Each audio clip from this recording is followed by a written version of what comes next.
I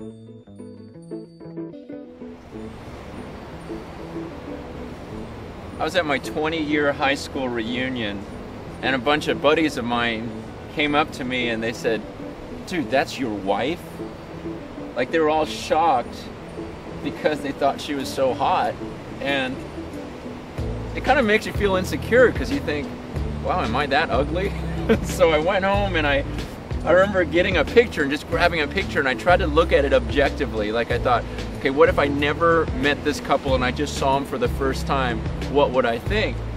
And I just looked at the picture and I thought, wow, she really does look a lot better than he does.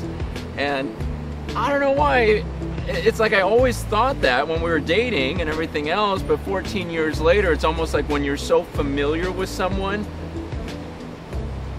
they can become common to you, like just another person. And my concern is sometimes we can do that with God. Those of us who've been in the church for a long time, we've been praying for a long time, hearing about Him for a long time, that He becomes so familiar to us that He becomes common.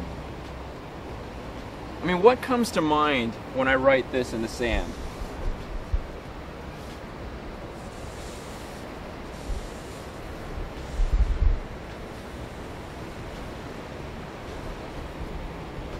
When you see that word God, do you just think, oh, another word I've heard about in my whole life, it's just another word? Or when you see that name that represents this amazing being, do you just, is there any sense of awe in you anymore? Like this sense of shock, like, wow, that's a holy, amazing, incredible being. And if you do think that way and have high thoughts of Him, how does it affect your everyday life?